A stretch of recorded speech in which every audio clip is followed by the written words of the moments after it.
Welcome everyone. We'll just give everyone a moment to get into the session and then we will be getting going.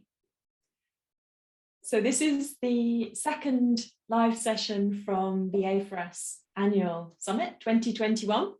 My name is Jessica Fries and I'm the Exec Chair at Accounting for Sustainability, A4S. Now, in this session, we're going to focus on climate action. Just over 2 weeks ago in Glasgow, the United Nations COP26 conference concluded. A key aim of the conference was to ratchet up the commitments being made by governments, originally at the Paris Climate Conference 6 years ago.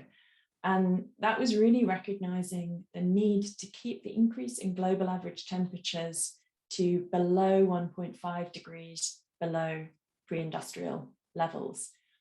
1.5 degrees above pre-industrial levels.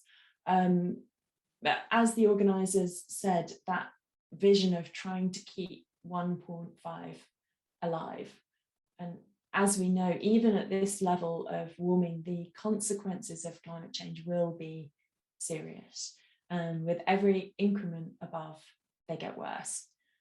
During this section, we will be exploring a number of different perspectives, looking at the outcomes from the conference, as well as a focus on how we can translate the commitments made, not just by governments, but also by the private sector, and how we can work collectively to take rapid action at scale and at pace to tackle the climate crisis. First up in this session, I spoke to Judith Batchelor, who has recently stepped down as Director of Brand at Sainsbury's. And she's a member of A4S's Board of Trustees, as well as on the board of the Environment Agency and Kew Gardens, alongside a number of other roles. So I spoke to her earlier really to get her take on the conference and that business perspective. We'll then move into a Q&A with some of our live speakers. So first, if I hand over and share the interview with Judith. It's fantastic to have you here with me. I am really interested in getting your insights into COP26 and what some of the key takeaways were in terms of progress achieved. You were one of the principal partners, so really looking at the kind of actions that companies can take. What's your assessment? Is 1.5 still alive? Well, first of all, I think it's important to put it in context, because I know there's been a lot of criticism from the outside looking in on COP26 and levels of disappointment. But I can tell you from the inside of that event for 2 weeks, I think if people had been a fly on the wall, they would have been impressed with the energy, enthusiasm, determination of the people that were attending the conference to make real progress.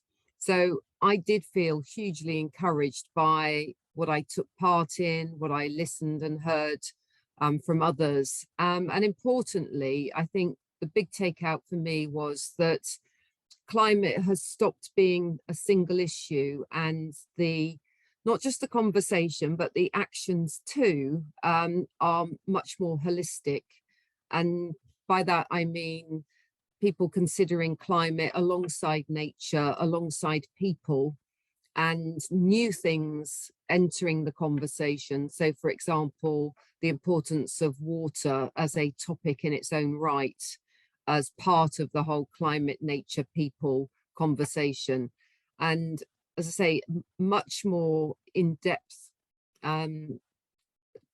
honest conversations about some of the difficulties in addressing all of those things.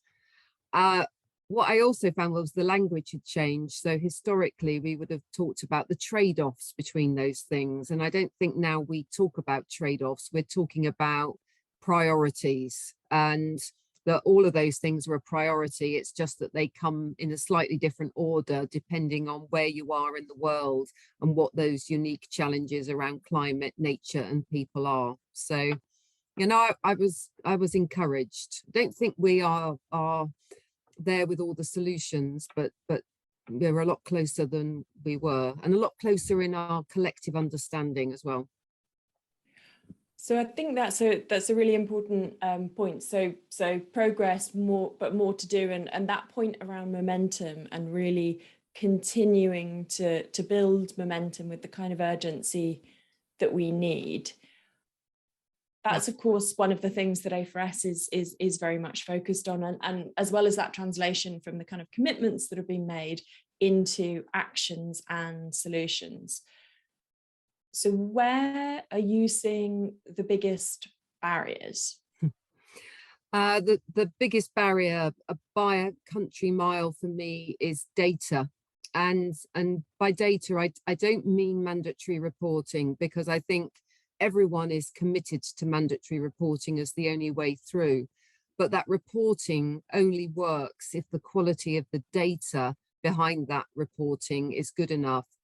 And by that, I mean harmonization at a global level.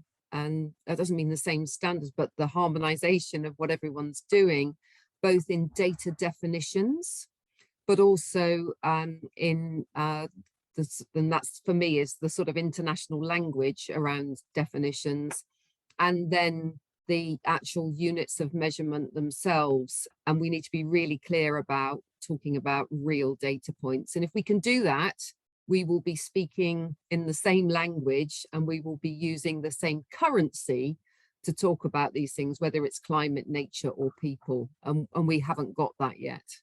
Of course, a lot of people have made net zero goals, and they're only going to be able to really understand whether they're making any progress against those goals with data, and not only data on their own organization, but of course data around the full value chain and the impacts, the future looking information that they need to understand that point on resilience, on trajectories. So how can those data gaps be closed? Yeah, you're absolutely spot on, particularly for my business or previous business as a retailer, where 97% of our impact is upstream in our supply chains. And those scope 3 emissions are really difficult to get to. And particularly when you know that over half of those emissions are coming from the agricultural part of the value chain, which inevitably is smaller businesses who have real trouble in collecting the kind of data and then using that data to provide the information that we would need to go further downstream in order to calculate those scope 3 emissions. So if you think about 35% of the world's food and agricultural commodities come from smallholder farmers, and there are 500 million of them, how you start to collect that data is really difficult. So one of the things we've been working on is understanding how much data is enough. I mean, it's the classic 80-20 rule, that collect 20% of the data points to get 80% of the impact. So there are ways of doing it, but it's not straightforward, and particularly if you are talking a different language and using a different currency to measure that. However, for me, that's the biggest opportunity, because linking that information to consumers is the thing that enables consumers to make more informed choices. And if we can give them really standardized data around the products that they are choosing to buy, and that enables them to make, say, those more informed, more climate friendly, nature friendly, people friendly purchasing decisions, then we really will make a difference. And so where are some of the solutions in closing that? I mean, are you seeing the kind of investments that are needed, not only in climate, but of course, as you mentioned, nature and tackling some of the social issues and risks are also incredibly important. So yes, climate, but that all of the other events that are connected with climate. Yes, I am, and I'm really encouraged by what I would describe as a collaboration that's gone beyond collaboration into cohesive collective action, and I think that is fundamentally the only way forward. And particularly if I talk about my sector, which is a really interesting sector because it's both highly fragmented, 500 million smallholder farmers globally, and then highly consolidated at other points in the system. So, 10 massive global food businesses controlling, most of the commodities and the brands that we consume every day. How you shift that system is really difficult. But if the sector knows what the sector needs to do, you don't necessarily need to be completely aligned on everything, but if the sector can move in the right direction at the pace that each element of the sector can move at, then you do make progress. And one of the other things that enables that is the ability to democratize knowledge, data, information. And again, I'm really encouraged by the way that most, really influential members of the sector are signed up to the fact that we need to democratize that understanding and that data so that everyone can move in not perfect precision, but in an aligned way that means sectors can move faster than individual companies can move on their own. So when it comes to investing in people and achieving a just transition, that's something that that definitely came out in Glasgow, and I think that there's whether in the UK and some of the communities which might be impacted by a transition to net zero, but even more so globally, where are some of the solutions in terms of making sure that communities are all benefit from a transition to net zero? Yeah, and I think this is the classic where we've had the barriers in the past to achieving that cohesive action across all elements of the sector have failed. And that failure has been because I suppose the investment in one part of the sector is needed, but the benefit is felt in another part of the sector. And that's fundamentally what we're talking about when we talk about the race to resilience and adaptation.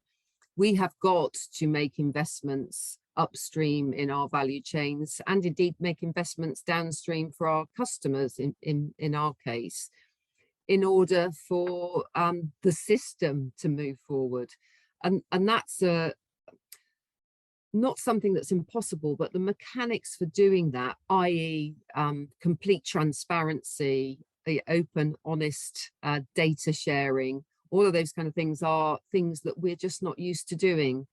And I think one of the things that governments need to do is to create an enabling environment where those critical data points can be shared across systems, and where the investment in other parts of the system can be encouraged in the right way. And there's all sorts of traditional ways of doing that, and I'm sure there are more innovative ways of doing that, but we have to accept that we may have to invest in other people's businesses rather than our own business in order to create those sustainable supply chains. But things like the Sustainable Markets Initiative and, again, the kind of conversations that are going on, and indeed some of those things being put into practice as we speak, with things like the Consumer Goods Forum and the work that they're doing on deforestation, are really encouraging points of action. They're best practice, and they are examples of making it work. They're not yet common practice, and that's the thing that needs to happen next. I think one of the dangers is that that action and that momentum is really starting to happen now, but very late in the day. And we know that the time period we have left for action to avoid some of the worst impacts is really closing, and in some cases it's already too late. So how do we get the kind of pace required so that we're not all sitting here with good intentions, but in some cases very early in the day, in terms of even having the kind of information to inform what direction of travel? Is there one action that you think we could really be taking to drive that acceleration? Well, I still think the biggest one action is the democratization of data, and sharing that data across supply chains and systems, so that everyone can move together. But of course, you know, there will be lots of people out there who see this as a commercial opportunity, and you know, that's the way markets work. But I think we can't allow the things that are what I would describe as the key enablers to change to be commercialized in a way that means that whole parts of the global, in my case, global food system can't work together, because that will be defeatist and it will create that bigger gap. I mean, we already know that as a consequence of the coronavirus, there are 120 million more people living in poverty now than there were before the coronavirus. And that's the first time in 20 years that levels of global poverty have gone backwards. And that is just symptomatic of what will happen to a much greater degree once climate change starts to kick in for those communities, you know, who are going to live with those consequences, and the consequences of a climate change and everything that goes with that they did nothing to create. And therefore, you know, all of the things that we've just talked about just need to be freely available to everybody. And I don't think that's a big deal. And then all of the positive things that can come out of innovation and enterprise and all the things that, you know, the world is good at in developing global markets will be focused on action rather than knowing the what. I think the what to do, how to do it are two different things, and the what needs to be fairly shared around the world. Thank you very much, Judith. Real pleasure to speak with you today. And thank you for the opportunity.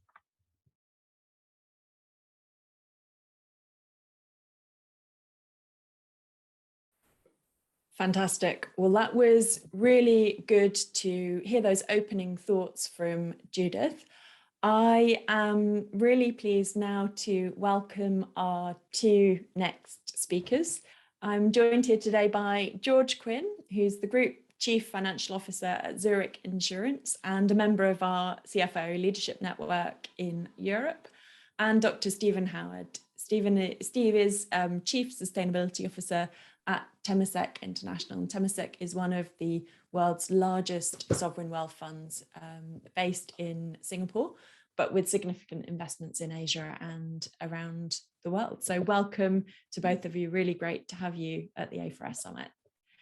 And really looking forward to the perspectives that both of you bring around climate action. I'd like to start by really looking at COP26 and some of the outcomes there.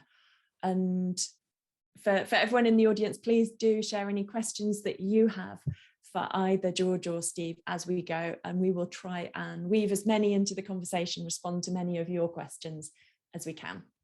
So Steve, if I can come to you first, you're currently Temasek's Chief Sustainability Officer, but prior to that you were at IKEA, also CEO of the Climate Group. So you bring really deep knowledge, experience, and understanding of the actions organizations are taking now, of the underlying drivers, and what companies and investors need to do to solve the climate crisis. So can you say a little bit about your key takeaways from COP26, and any reflections based on Judith's opening thoughts? Well, I think COP26 will stay with us as, overall, I'll give it, it was a good COP. And I know that, was it a good COP or a bad COP? There were different views on that. And you could understand if you were in the activist community, if you were on one of the school climate strikers, that really you would want to have seen more. But in the current politics, we went a long way, and you could say that it's not just COP, it's the build-up to COP. We saw net zero become the new normal, and as a long-term ambition, and the short-term actions. So let's say 50 by 30, halving emissions by 2030 as also part of the new normal. And where that's different from COPs that we would have had 10, 15 years ago, or even 5 years ago, is that spans not just governments, but it goes into the business community, the finance community, the cities and the states, the subnational governments. I would say it was at the beginning of the end of externalities. So you could say, even if it's starting off with small carbon taxes in places, we can say carbon is now money. So we saw the finalization of the Paris rule book with Article 6. Was it perfect? Did it have total clarity? No, but does it actually take us a step forwards in terms of globalizing carbon markets? It does. And let's see if we can see real further progress around that. I think the good news there is that the way it's been framed is, if you can, the more sort of liquid and global you can have a carbon market, that we can do twice as much for the same price, or you can halve the cost of action, depending how you want to think about it. So that really does drive efficiency and lower cost in how we tackle climate change in the system.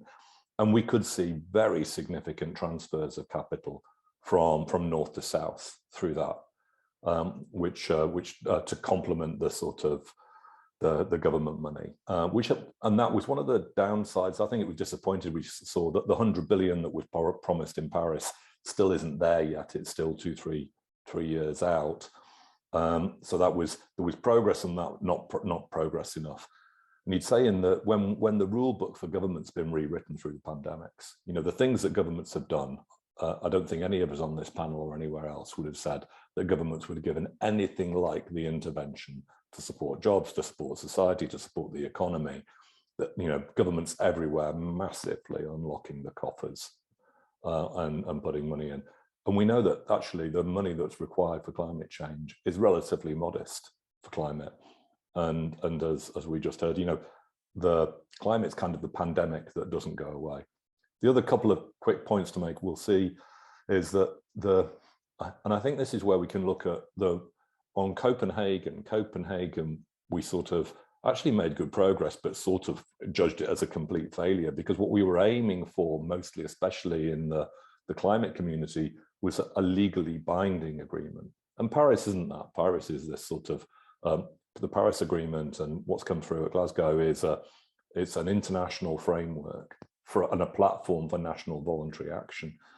But you can see the level of positive peer pressure through that is going to mean that the nationally determined contributions, the country plans, will be in sharp focus. And as they come back next year for reporting of targets being tightened, policy frameworks being tightened, there's going to be intense scrutiny. So we can say that we've already seen, actually transformative policy making in large parts of the world. We are going to see, let's say if you're either transformative or disruptive, depending where you are, climate policy is also going to really be with us intensely. So carbon's money, we've tied nature and climate together. We have kept 1.5 alive through, I would say, only just. We really have to work incredibly hard. The carbon budget that remains is pretty tight to stay within 1.5 degrees. But we have put pressure on countries everywhere to really show up with bold climate action plans and to make them, I think, ever bolder. So I'll go with a 6 or 7 out of 10 would be my Glasgow rating. And given the very challenging global geopolitics, where we didn't expect a sort of US and China handshake that they were going to collaborate on climate, that looked unlikely. having those sort of signals and the overall momentum, I think we should take as a positive. Thanks, Steve. And I think that tees up the conversation well in terms of some of the themes that I'd love to get some of your thoughts on, and also George's. So George, maybe bringing you in now, and particularly picking up on that theme of actions, as Steve highlighted there. 1.5 is just about still in reach, but the scale of the challenge to get there is immense. And so what kind of actions, can you give some examples from a Zurich perspective of the kind of goals people are setting, and how those commitments can be translated into action? Yeah, I mean, we're focused on a number of different areas where we can have a significant influence, we believe, on the discussion that takes place. So start with ourselves, so the operational part of what we do. So we've set ambitious goals, in fact, for next year. So carbon from travel will be 70% or 70% reduction over 2019. The entire global real estate footprint will be 100% renewable power. We're moving the vehicle fleet to a battery electric vehicle. I think we're doing a number of things to try and demonstrate that we take this as an organization, Zurich, very seriously. I think the interesting thing, though, of course, is that we have far more influence over what we do as an investor and as an insurer. If you look at these two things, I think the investment side of it, together with pension funds, asset managers, a whole range of asset owners, also Steve and his organization, I think there's a broad consensus here. We've set targets to reduce the carbon intensity of our equity securities and our corporate credit securities by 25%. 2025 compared to 2019. We already now start to model what that means for us. We engage with the companies we invest in, and we try and use that to predict where we think they're going to be in 2025. And it's clear at this stage that that will almost certainly lead to us divesting some of the investments that we hold. It's a difficult topic because obviously to maintain the investment means we maintain engagement, we have some influence. But time starts to get very short, and you will start to see more of this, I think, as we move on. On the insurance side, there's a huge activity currently to discuss how do we tackle the topic in insurance, and how do we use the influence we have in insurance. So we work together under the auspices of the UN with the Net Zero Insurance Alliance. I think we're just about landing on some measurement topics. I mean, it's one of these funny areas where antitrust and anti-competitive topics makes it more difficult to interact, but I think we've managed to get around all of that. And I think you'll start to see next year the insurance companies make firm commitments over what they expect to do on insurance and move beyond the fairly fossil fuel focused policies that I guess most of us have around thermal coal, new oil and gas exploration, Arctic drilling. I mean, these typical binary policies that are in place today. I mean, we already engage with clients. It's really important to us to try and understand the journey that clients are on and try and support them.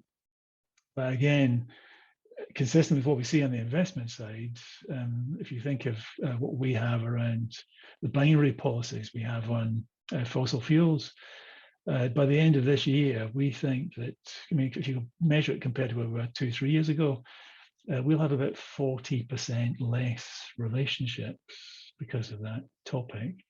So I think you're going to see a significant acceleration. I think on the positive side of it, I mean, when we talk to insurance clients, I mean, very, very few are not focused on exactly the same topics. I mean, many of our clients have got very credible plans to make very significant difference from their operations. That's important to us. We want to try and make sure that those are the companies that we support in the future. So picking up on one of the strands that you touched on there, and that point on how to collaborate in a way that doesn't breach anti-competitive rules. Can you say a bit more about some of the actions, the opportunities, but also the challenges in that area? So I think the there's a risk that I think you go about these things too automatically. So for example, if you take insurance or assets, there's a model portfolio that if we simply switch from what we have today to the model portfolio, we achieve the goals that we've set. But it means that you move out of businesses that probably have very significant ambitions to reduce their footprint, and you end up with a fairly heavy financial services oriented footprint who tend to be a less significant contributor, but nothing changes. So I think here, whether assets or insurance, we need to have some reasonable agreement around the measurement criteria. And then that allows us to plan and interact. I mean, I think there is generally pretty good transparency. I think the quality can be a bit uneven. Some of it can be a bit dated, and that's going to become a bigger issue as we get closer to some of these key deadlines, whether it's 2025, 2030 or afterwards. But that consistency means that you get the industry to act with, I think, the full power of everyone's balance sheet, rather than a series of different signals from different corners that I think would create more confusion. So I think next year you'll see the insurers set targets on the liability side of the balance sheet. So Steve, Temasek is obviously a large investor as well, and has set some net zero 2050 targets, sort of halving by 2030. I'd like to hear a bit more from you, picking up on some of the points George was making around how do you drive that transition in an effective way? What kind of issues are you grappling with? And we've had a question also around that, the challenges that sovereign wealth funds might face in really driving progress. I mean, we see ourselves as an investment firm, and we have a portfolio of companies. We have a long-term relationship with, where we're the majority or sometimes outright owner. And those are very large firms, sometimes airlines, power companies. So a real exposure to the real economy. And that's we've been looking this year at this sort of some of the issues that George raised. Do we divest or not? And our preference is actually not to. It's to work with companies, with their underlying assets, and looking how do we actually transform them from a carbon profile point of view. And that's the harder path. The easiest path is, as George sort of said, is you just transition to your model portfolio, you divest some things, all the heavy carbon assets, and it's simple. So we've looked at this, and I think what we've learned is, as a firm, I think, and this is a journey for everybody, but it's first of all, you've got to measure your carbon. So, and we've been measuring it, and we've found that data accuracy is still patchy. I mean, here, especially the deeper you go into your portfolio. So we've had to revise sort of historical data. I think we're pretty good now over where we're at now, but we've had to work on that. So measure the carbon, price it. So we put an internal carbon price on of $42 a ton. We're an investment firm. People do numbers. You can price that into investment decisions, and that we see that going up to something like $100 a ton this decade. So it's under active revision. We do a lot of scenario planning work, and we do a lot of work looking at sort of climate scenarios and where do we think they are in sort of medium, low, high ambition scenarios, and socialize those across the firm. And then we're a trend investor. So we've shaped sustainable living, looking at the wider trend of sustainability. So this is a mega trend, absolutely going to reshape the business landscape for the rest of our working lives. So how do we invest into that trend and do a number of those things, and then have a dialogue? So we've set up a sustainability council with the CEOs and CSOs of all of the portfolio companies we have, where we have a dialogue around sort of net zero and more importantly, the 50 by 30, setting those really hard ambition targets. Net zero 2050 is good from a long-term direction point of view. It's the 50 by 30, and for us, that's against 2010 targets. So it's actually like a 2/3 reduction in ambitions from today's carbon levels by the end of the decade. It's quite a big transformation of what we want to do. And then it's really getting into the weeds with different parts of our firm, and looking at the different investment teams, whether it's in mobility and in industry and food and ag, and looking at how do we transition the heavy carbon, and how do we invest into the future? And you mentioned collaboration, George, and I think we are into an era where we need radical collaboration. We do need like the sort of common action platforms that, you know, science-based targets as a framework for businesses that we're going to invest in, and common reporting, TCFD, etc., that we see the sort of common reporting frameworks that people do. I think we can all get behind those as a finance sector. We've also looked at new vehicles. So what can we do what can we set up where we can do something collaboratively with others that we couldn't do by ourselves? So with BlackRock, we set up we've set up a new company called Decarbonisation Partners, which is a joint venture between ourselves and BlackRock to bring our sort of early stage investing expertise together with their sort of global platform and data analytics. And there we're going to be investing in growth companies, early growth companies that can really help us decarbonise. And we're going to obsess about how we scale those. And so we've committed capital behind that, but we'll also be working with other third-party investors in that. And that's something we could have done that by ourselves, or BlackRock could have done it by themselves, but we saw together we could go farther and have greater impact. And we're open, we're sort of looking at where else can we collaborate like that. We've done something similarly with HSBC on a sort of sustainable debt platform, looking at how we can mobilize green project finance across Southeast Asia, because there's so many projects, good projects, but they're not quite seen as traditionally bankable. They struggle to get access to debt, and they need sort of bespoke platforms that are using some blended finance and some other vehicles to really unlock the entire projects. So the collaborative platforms, I think we're really open to, and to see how we can do this going forwards. I think we've had a couple of questions in some of those areas, so I'll bring those questions in a moment. But first, George, I'd love to hear your reflections on some of the points that Steve has made, but particularly thinking of the role that finance teams can play in terms of the net zero goals, and including the point that Steve raised that 2050 targets are a long way into the future. So that importance of setting nearer term milestones, nearer term goals. I mean, as Steve was describing his numerate organization and one that responds to numbers, I think, Zurich has a number of similarities to that. So I think on the finance side of things, essentially, if I speak to the sustainability team at Zurich, I would characterize them as the internal activist group. They're trying to push us beyond our comfort zone. They're trying to educate us. So they have a real focus on trying to solve the problem.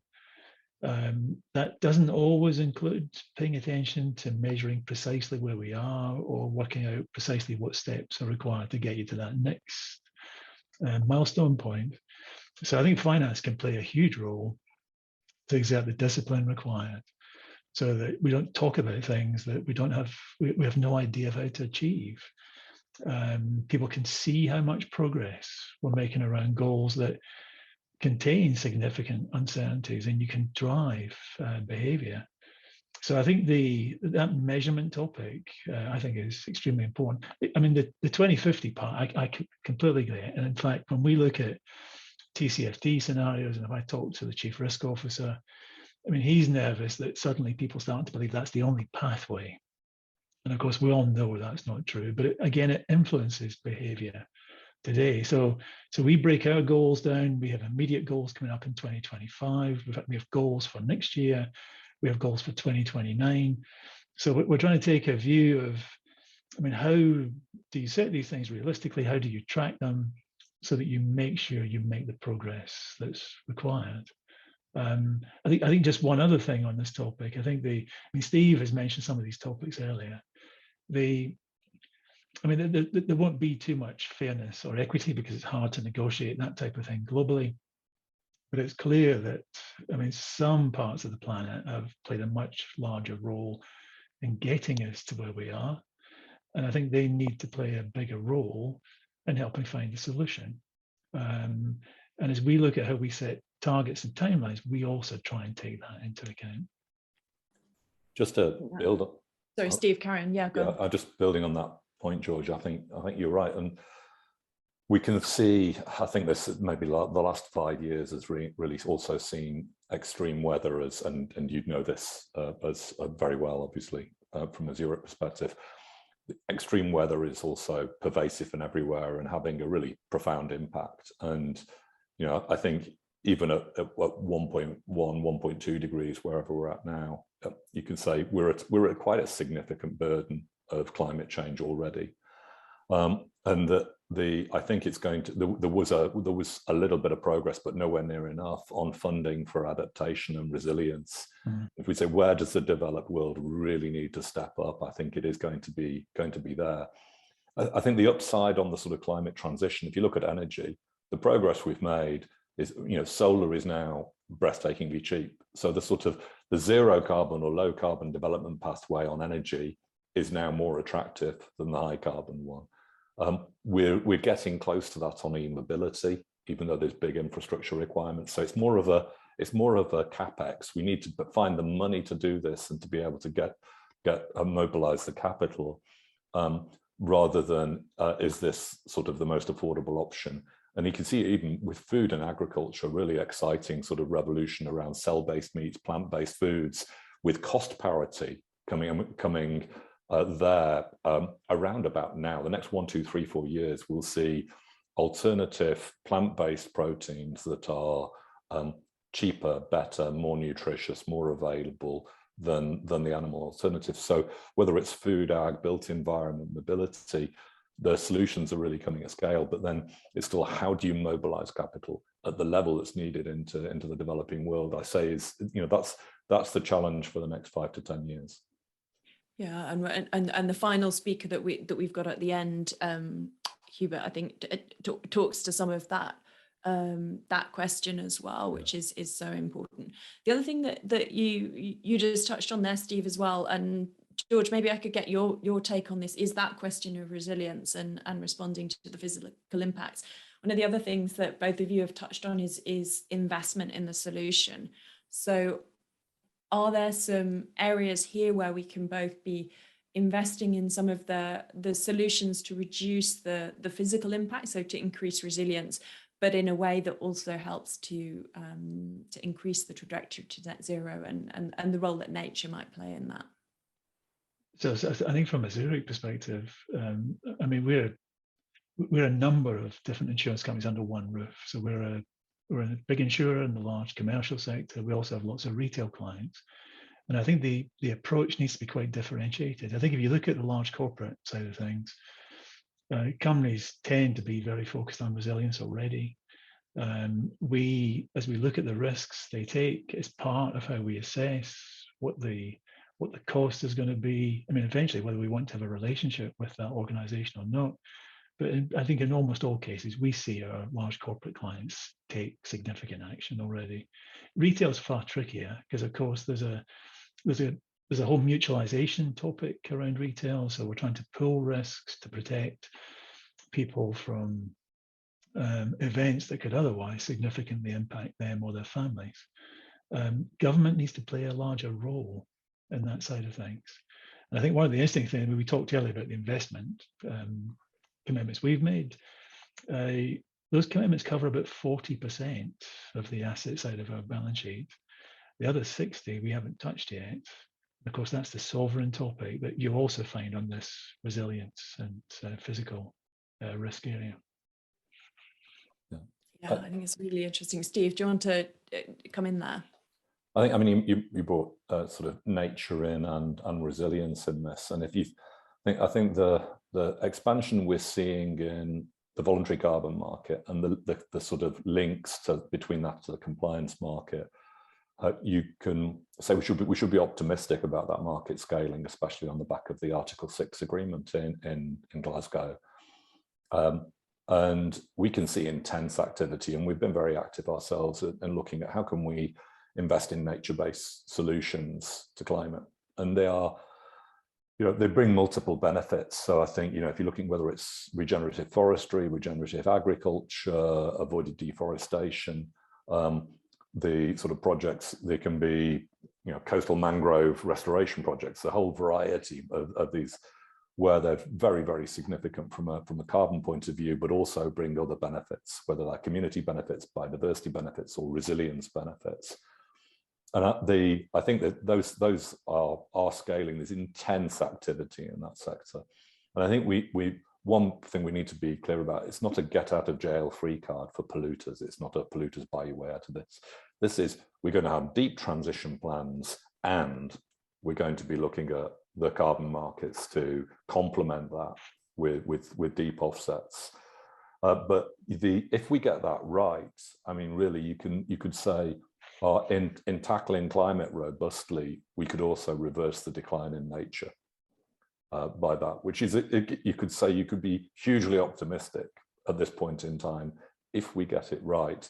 And I think we need a wider conversation there around what's the, you know, if we look at what are the right transition paths for industry. Because if you said, well, as an investor, we would expect, we're not averse, we will have long-term investments in carbon polluting industries, as long as they have credible, actionable, value creating transition plans that are compatible with halving emissions by 2030. They can have, as part of that, credible offset plans. And we should get a sort of wide support amongst the wider set of stakeholders, including the environment community, around how offsets are part of the solution in this.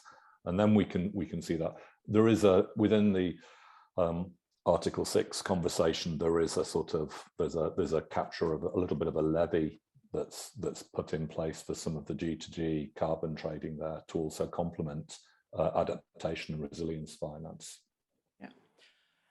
Now, it feels like we've barely got the conversation going, but we're nearly out of time. So George, I'm just going to come to you with one really quick thought on that question of greenwashing. You know, Steve mentioned it there, of how do we really assess that credibility? So if you've got just one thought around that. Yeah, unfortunately I do, but it's not very positive or uplifting. I mean, unfortunately, I think we need to start to get more opinion from outside of the organizations around what people are doing. I mean, I've grown up in a world in financials where it's a consistent component that someone expresses an external view. I mean, Steve mentioned earlier, there's quite a bit of, the quality is variable. I completely agree. And I think we need to put a system in place that starts to encourage people to a more consistent outcome. Brilliant. Yeah, Steve, a quick final word from you, and then I'll come back to both of you just for a closing thought after the next segment. So Steve, just briefly. I was just looking at the questions, Jessica, that were targeted, and a couple of them that were targeted at me, and one from Andrew asking why we decided to do something as a sort of co-lead alongside BlackRock rather than just be a sort of LP in a large fund. And I think for us, I mean, we're making significant direct investments into carbon technologies. We're partnering with Brookfield on a transition fund. We'll do other things in this space. But I think you have to realize, if you're looking at this, that this is, you know, climate and sustainability are shaping the future. And so we're going through these deep transitions. We're well underway in energy, a little earlier, but going fast in mobility. Food and ag is going to be radically transformed in the next 10 to 15 years because of our response to climate and sustainability. And then it's going to go into the built environment. So if you're an investment firm, then you have to, this is about future-proofing your portfolio. It's about investing on the right side of history and understanding what are the growth sectors. And we're crystal clear after Glasgow. The growth sectors are the zero carbon or the climate positive businesses. It's not, the growth sectors are not the carbon intensive industries of the 20th century. So for us, we want to be very actively involved in understanding those, getting to know the firms, in being early to invest and deploying capital there at scale. And I'd encourage other investors to go the same way. Embrace the opportunity. Don't just see the sort of risk on this. We actually have to look at the risk. We have to price carbon. We have to set our own targets, measure our portfolio. But this is actually about unlocking really, really large scale innovation and transforming every sector of the economy. And that's exciting if you're an investment firm. Fantastic. I think that that is a great message to be closing this segment. So thank you both. What I would like to do next is introduce, earlier I spoke to Hubert Danso. Hubert is the CEO and chair of Africa Investor, a Pan-African infrastructure investment holding company for institutional investors. He's also chair of the CFA New York Society Global Asset Owners Advisory Council and chair of the African Sovereign Wealth and Pension Fund Leaders Forum. So I was really excited to be speaking to Hubert, picking up on some of these themes and getting his perspective on Glasgow and COP27. So here's the conversation we had.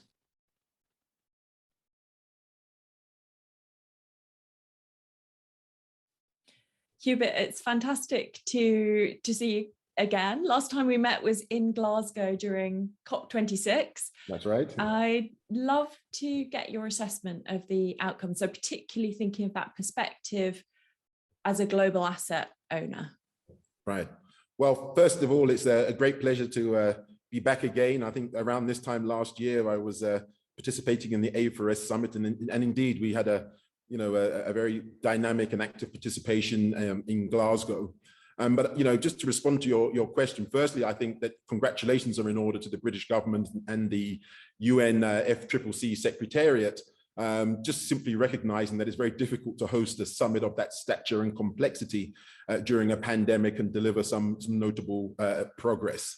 I mean, we've never really seen a COP summit that's been so heavily anticipated globally, or global awareness of the need for such a high ambition so evident. But clearly genuine urgency and a willingness to match the words with action and to close that sort of gap between pledges and detailed short-term plans, we feel is still missing. The participation of the finance community and the finance track, we believe, was historic and particularly positive. But there's no question that the required quantums of finance and capital are certainly within reach coming out of that finance track. That capital is really there to be able to accomplish and deliver the net zero. We also believe that the UN setting up a net zero panel for non-state actors where business will play a major role is very important, and we welcome that. But of course, the obvious and the biggest issue we anticipated, and we're not surprised by the outcome, unfortunately, was the broken promises and the eroded trust regarding the just transitions, adaptation and mitigation finance pledges, which are effectively asking Africa, which represents only 3 to 4% of cumulative global CO2 emissions, to forego the development of our 15.2 trillion proven fossil fuel reserves and resource endowment, which incidentally does not take account of the fact that only half of the continent has been geologically explored and tested. And estimates are that the continent has at least the same resources today that have been unexplored that it actually has as proven resources. So that's at least another 15 trillion that could be available for the continent's economic and social development. So the continent, in many respects, as we saw and we all witnessed, is being cajoled for all the right reasons, of course, to forego this 15 to 30 trillion asset in return for a share of a not delivered 100 billion per annum high vintage adaptation and mitigation broken promise. So we really do believe that trust needs to be focused and restored by advanced nations honoring and increasing their pledges, because this 100 billion that we keep sort of referring to, the UN came out and very clearly stated that should actually be between 300 to 500 billion per annum, depending on when it's actually received. So whilst we recognize that doubling adaptation finance by sort of 2025 is on the table, we certainly see that as only a very small step in the right direction. And finally, we do solemnly believe that the goal to limit global temperature increases to 1.5 degrees Celsius will remain in reach if finance can be mobilized at unprecedented scale to speed decarbonization in emerging markets. I'd love to pick up on that point that you raised, because as you say, the questions around just transition and that need for both resilience and solutions that are going to be economically, socially viable really does come to a head in a continent like Africa, which is experiencing some of those real frontline impacts of climate change already. And Yes. they know that that's going to get worse. But then, as you say, also a need for economic development, social development. In terms of the work that you do at Africa Investor, can you see some of those solutions? I'd love to hear, what are the practical actions, particularly for the finance community, that they could be taking that helps to find a just transition, and some of those solutions?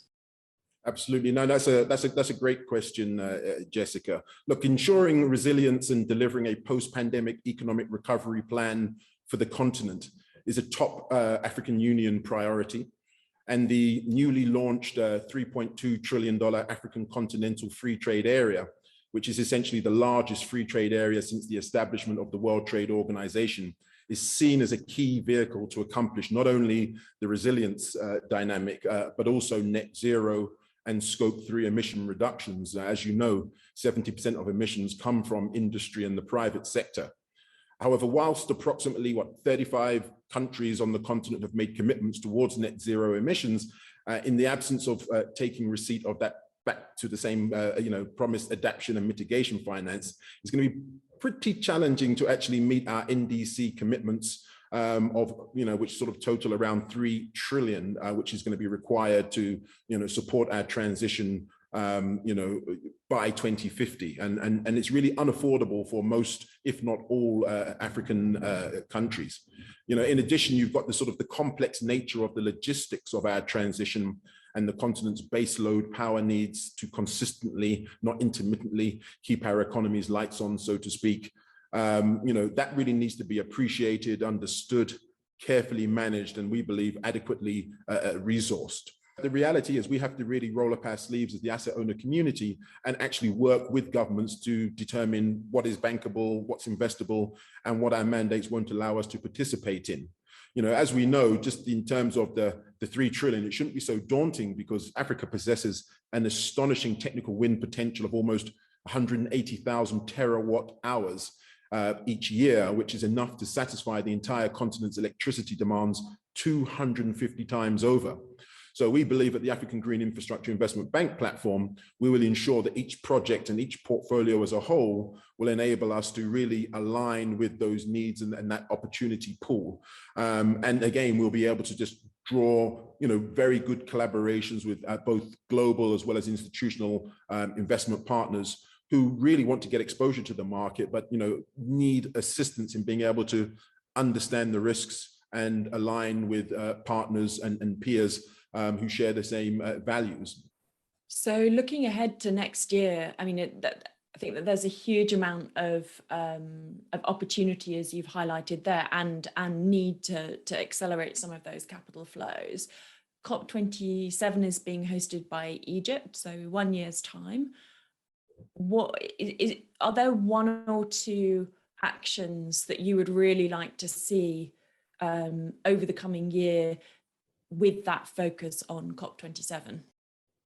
Well, I think as you know, the outcome document from COP26 called on every country to basically present stronger national action plans and NDCs in the run-up to COP27. So we think that there's a lot that needs to be done, and it's absolutely crucial for governments to raise their ambition of their NDCs before COP27. And we also think it's going to be essential to be really putting in place some of those monitoring mechanisms to actually see that the pledges made at COP26, are actually delivered by the governments.